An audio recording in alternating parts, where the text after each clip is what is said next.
Boa tarde, a paz do Senhor Jesus. Aqui quem vos fala é a diaconisa Kelly. Eu queria falar com você nessa tarde sobre uma reflexão que Deus trouxe no meu coração, que está lá em João 15, que fala sobre a videira verdadeira. Antigamente, no povo judeu, era explicada essa passagem da videira verdadeira, dando como exemplo para eles o sentido do que era a videira. Mas eles acertavam e eles tinha vezes que eles erravam terrivelmente. Então, Jesus, ele no Antigo Testamento, ele escolheu se dar como exemplo da videira para que nós não viéssemos errar, ou se errássemos menos, porque se nós estivermos ligados à videira, nós vamos estar sempre avivados, sempre motivados, independente das circunstâncias e dos problemas. Os problemas que acontecem hoje na igreja, nessa geração que nós estamos vivendo, que ao olhar de muitos, e nós que somos apaixonados pela palavra de Deus e estudamos um pouco a palavra, as pessoas dizem que é a última geração. E é uma geração em que o amor de muitos se esfriaria. Então as pessoas elas estão indo para a igreja para quê? Para olhar os defeitos da igreja. Elas não estão mais indo à igreja para olhar para Jesus, que é o nosso foco, nosso único caminho, é a verdade, é onde nós encontramos vida. As pessoas elas vão para a igreja para olhar para a direita, para a esquerda, olhar para frente, olhar para o pastor, que também é um homem limitado e também precisa de muita ajuda, porque as funções de um pastor elas são amplas e nós como membros da igreja, ou às vezes visitantes, né? Nós que somos partícipes da igreja, às vezes não fazemos parte da membresia, às vezes vamos porque gostamos de ouvir a palavra, nós não temos nem noção do peso da cruz que um pastor ele carrega. Então, nós entendemos que para nós essa passagem de João 15, que fala sobre a videira, é como uma nova aliança. E uma nova aliança com Cristo é com Cristo.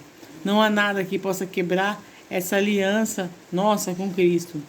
Nenhum problema, nenhuma circunstância, nenhuma tempestade. O mar pode estar revolto, as situações podem não estar as mais favoráveis, mas isso não dá motivo para que nós não venhamos fazer a vontade de Deus. Ah, mas o irmão que está na portaria não olha a portaria direito. Peça permissão para o seu pastor, peça direção para ele e fique na portaria você. Por que nós temos mania de transferir o problema sempre para o outro?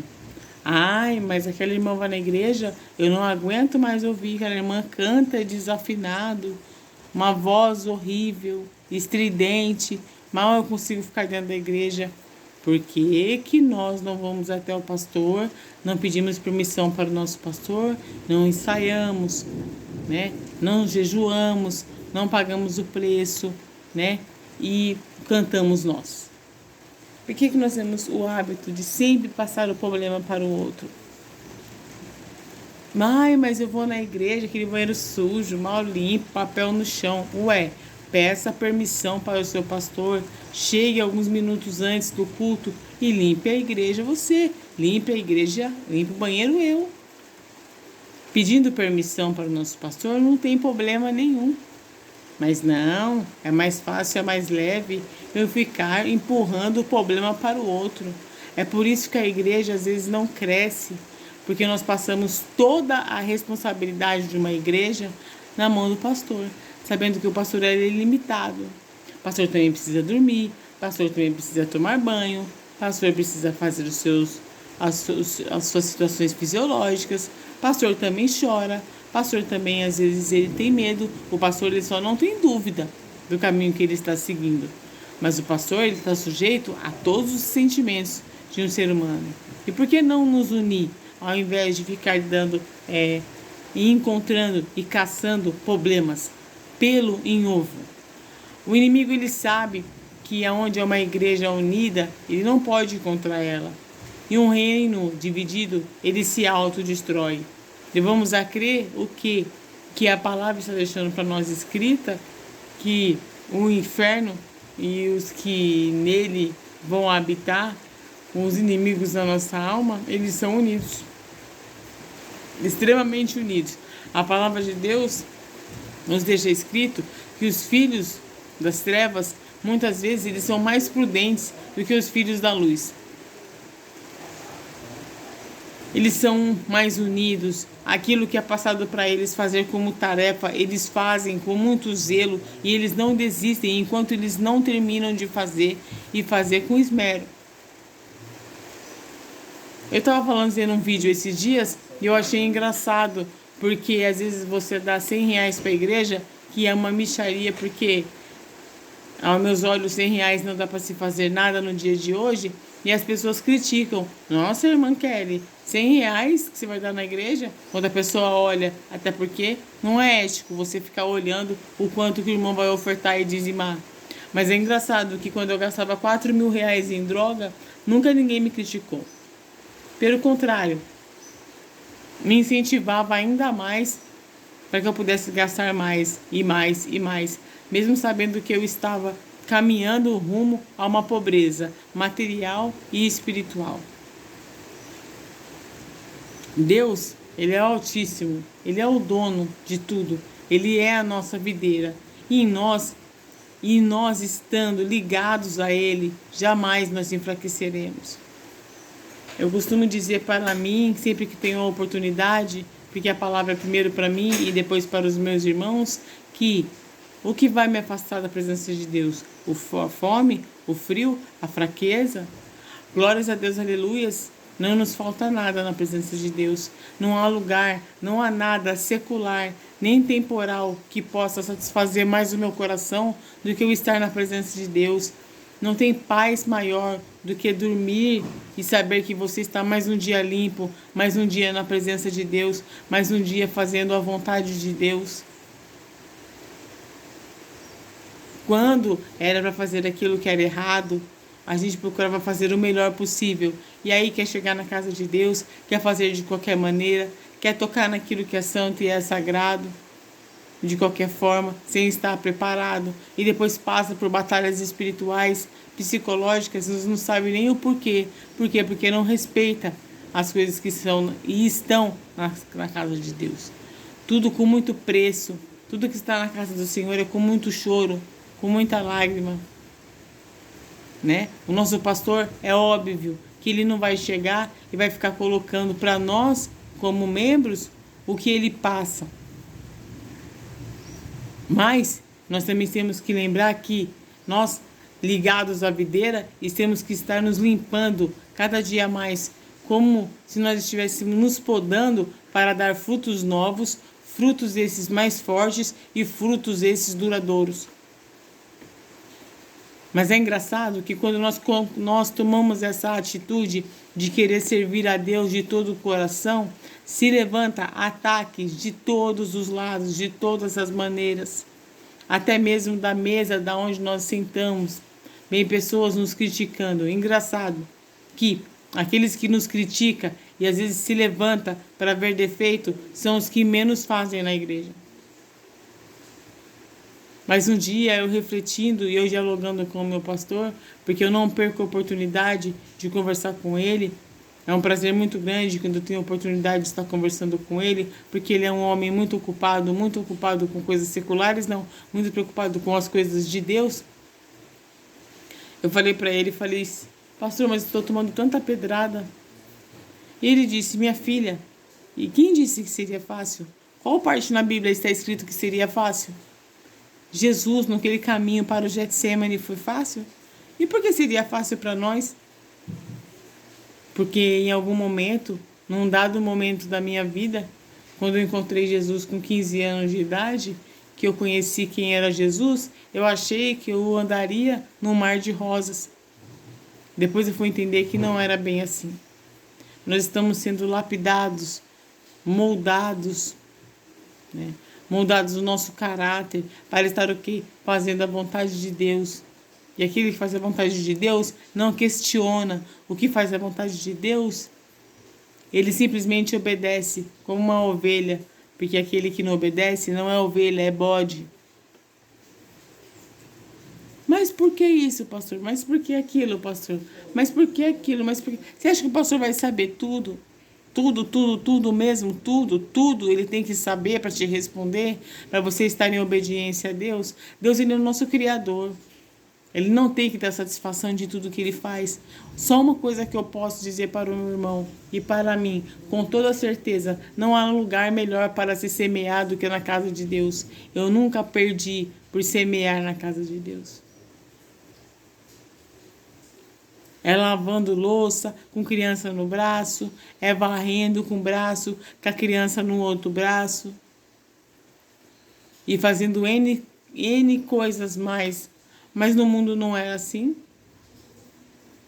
No mundo eu não ia buscar porcarias. No mundo eu não ia no mercado comprar bebida com criança no colo, um agarrado na perna, outro no pescoço. E me esforçava e ia e voltava e às vezes sorrindo. E por que para Deus vai ter que ser diferente? Para Deus tem que ser muito melhor. Jesus, ele é a nossa bandeira. E que Deus, ele possa nos limpar a cada dia, para que nós possamos ser podados e darmos frutos. Agora, aqueles que são ramos e ramos secos, nós já sabemos qual será o final.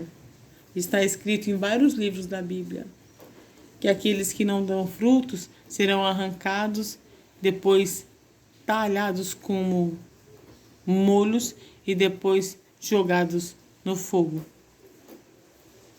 que não serve para nada. O agricultor veio, adubou a terra, preparou a semente, tem todo um trabalho para depois não dar nada. Você já trabalhou numa terra para plantar uma plantinha e depois essa plantinha não vingou? Você já sentiu a tristeza no coração que dá? Imagina Cristo, imagina Deus, que espera algo de nós, porque Ele foi crucificado por causa de mim. Foi por causa de mim que Ele foi crucificado. Só que nós também não podemos esquecer que lá em João, no capítulo 14, no versículo 15, Jesus, ele fala que ele deixará o Espírito Santo de Deus conosco. Ele deixará o Consolador. Então podem rir, podem jogar pedrada, podem colocar apelidos, santarrona, fanática, dizer que está se escondendo atrás da Bíblia. Eu sei da onde Jesus me tirou. Eu tenho convicção disso. Eu lembro todos os dias da onde Jesus me tirou. Um dia eu estava dormindo e eu estava bem alterada, porque todos sabem do meu testemunho, eu não tenho vergonha de contar, que eu morei 3 anos e 5 meses na rua e eu senti que algo estava espetando a minha costela. Só que enquanto eu estava alterada, bêbada, eu não queria levantar, eu estava cansada, muitos dias perambulando, né? Que qualquer lugar que você pode ir na rua dormir, você pode deitar e dormir. Não, não é bem assim. Até a rua tem dono. Você não pode simplesmente pegar e deitar em qualquer calçada, em qualquer lugar. Não é assim que funciona. Não. Até na rua tem regras e tem princípios a ser seguidos. E se você não seguir, você pode pagar com a sua vida. E eu lembro que logo de manhã eu acordei com bastante dor de cabeça. E aí eu fui me levantar, eu fui dobrar a coberta onde eu estava dormindo. E eu percebi que eu estava dormindo em cima de um esqueleto de um cachorro. Tava só o couro do cachorro e os ossinhos. E eu dormi ali em cima. Como eu cheguei muito tarde, estava muito escuro, eu não percebi onde eu estava deitada e até muito alterada. Eu não percebi. Mas estou fazendo isso para quê? Para me vitimizar? Não. Foi escolhas minhas. E dó também é um sentimento muito desprezível. A palavra de Deus, ele é muito fiel. E ela está escrito que tudo aquilo que nós plantarmos, nós iremos colher. Então eu plantei e eu vou colher. E eu colhi. Não tem como você plantar vento e colher bonança, você vai colher tempestade. Então eu fui juntando, eu fui unindo tudo isso que eu escolhi viver. E eu fui pedindo perdão a Deus. E Deus foi abrindo os caminhos para mim. Se abriu o caminho para mim, irmão, que dormia em cima do esqueleto de um cachorro seco e devia estar há anos ali, perto de um terreno baldio, um lugar horrível. Até porque se fosse mais cedo eu não teria deitado ali, porque era um lugar muito sinistro. Então o que eu fizer para Deus ainda é pouco. Eu moro numa igreja onde acolhe pessoas e se eu fizesse tudo aqui dentro, exatamente tudo, no contexto geral, tudo, ainda seria muito pouco pelo que Deus fez para mim.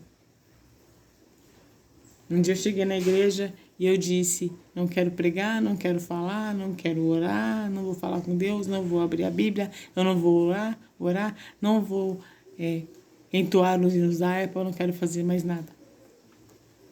Antes de iniciar o culto, Deus levantou um profeta e disse para mim, quem é você? E o que você acha que você é para você não querer fazer alguma coisa para Deus? Você, por algum acaso, se esqueceu de onde Deus te tirou? E isso diante de toda a congregação. Deus, ele te corrige uma vez, por amor. Te corrige uma segunda vez, com carinho. Te corrige uma terceira vez, para ver se você desperta. Se eu desperto. Se ele precisar falar novamente, ele usará de duras palavras. Porque ele não é um Deus de brincadeira e de Deus não se escarnece. Por isso que hoje pode ser qualquer pessoa. Assassino, estuprador, prostituta, drogado, mendigo. Eu respeito a todos. Todos têm uma história. Somos seres únicos, imutáveis. A palavra de Deus ela não é uma palavra inerrante. Está bem claro que Jesus ele morreu foi por todos. Está lá em João 3,16, né? E Deus deu o seu Filho unigênito para todo aquele que nele crê não pereça, mas tenha vida eterna. Todo aquele, então, são para todos. E isso me fez mudar a minha maneira de ver as coisas, de ver a vida. E eu respeito a todos. Eu não posso esquecer que a vida, se eu não tiver um pouco de humildade ou negligência, ou negligência não, ou prudência nas minhas palavras, porque a soberba, ela já precede a ruína, está lá em Provérbios. Eu enxergo a todos com muito respeito hoje. Mas eu precisei sofrer duras penas para que eu pudesse ter o coração que eu tenho hoje. Sempre fui uma pessoa muito ruim. E esse negócio de, ai Kelly, eu sou tão boa de coração. Mentira. Porque a palavra de Deus fala que Deus olha para a terra e não vê um homem bom sequer. Então não procura se consertar, não. Não procura se aprumar, não. Não procura se arrepender, não. Porque cada um vai prestar conta é de si próprio. É das suas próprias obras, não é da obra do outro. Então não estou na igreja para ver A, B, C, fulano, ciclano. Eu estou para ver a minha caminhada, ver aonde eu preciso me consertar, procurar estar ligado à videira, estar limpando tudo de sujeira em mim, né? Tudo aquilo que desagrada a Deus, tudo aquilo que Deus ele abomina. Fazer uma limpeza primeiramente interna, né? E mesmo assim não serei ninguém fora da presença de Deus. Se eu fizesse algo hoje para Deus e servisse a Deus até o último dia da minha vida, ainda assim seria um servo inútil. Deus tem me dado tantos livramentos, tantos, que seria pouco 10, 20 cadernos, 40 cadernos para escrever todos os livramentos que Deus tem me dado. Então, se você está orando por uma pessoa, continue orando. Se você se coloca de joelhos na madrugada por uma vida, continue, porque eu sou fruto de horas e horas de oração.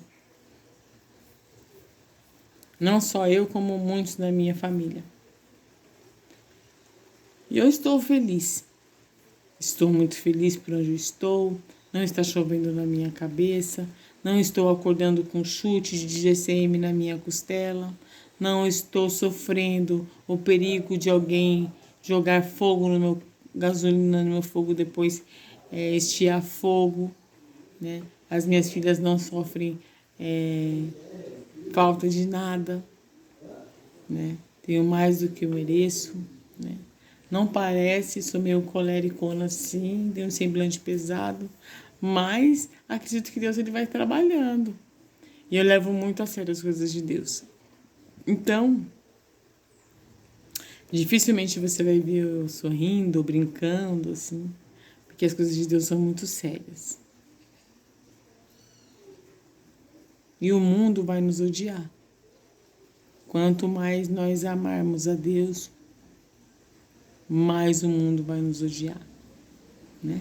Está lá em João, no capítulo 15, no versículo 16. Porque enquanto a gente está fazendo as coisas erradas, tá todo mundo amando a gente. Tá um pé no mundo, um pé na igreja, um pé no mundo, um pé na igreja. Aí todo mundo se agrada das nossas atitudes.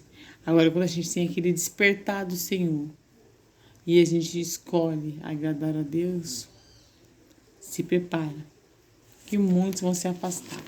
Mas é tudo permissão de Deus e tudo é para o nosso bem. A palavra, ela está escrita aqui. Todas as coisas cooperam para o bem daqueles que amam a Deus.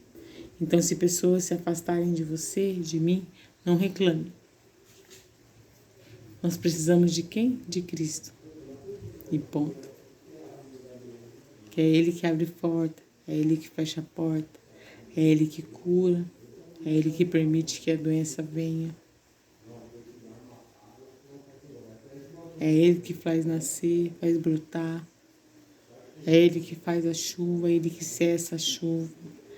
É Ele que tem o poder de mandar nossa alma para o inferno, tirar do inferno, fazer o que Ele bem entende, porque Ele é o Todo-Poderoso. Espero que dentro daquilo que eu tenho falado para os irmãos, que Deus venha tirar toda a carnalidade e que venha ficar no teu coração somente aquilo que o Espírito Santo de Deus trouxe para nós nessa tarde. Eu já comi a minha porção, espero que você coma a sua também e que você tenha um dia abençoado. Mas por que eu não vou orar para você ter um amanhã abençoado? Porque amanhã só a Deus pertence. E a cada dia basta o teu mal. Então, se empenhe, se esforce. Não ligue para o que as pessoas falam. São só opiniões. Elas não podem mudar a nossa aliança, a aliança que nós temos com Deus. A aliança que nós temos com Deus, ela é inquebrável. E que Deus possa nos dar estrutura para suportar tudo que virá. Né? Porque a palavra está escrita que nós passaremos dores, né? Sofreremos perseguições e outras coisas mais pela palavra de Deus. Mas você quer coisa melhor do que sofrer por Jesus? Sendo que tudo coopera para o nosso bem? Não ia sofrer no mundo, que não tem nada mais para nos oferecer. Agora Deus não. Deus tem coisas maravilhosas para nos oferecer. Aquilo que nosso coração não almejou, aquilo que a nossa mente ainda nem alcançou, é o que Deus tem para nós. Estamos aqui de passagem, estamos aqui aprendendo. Né?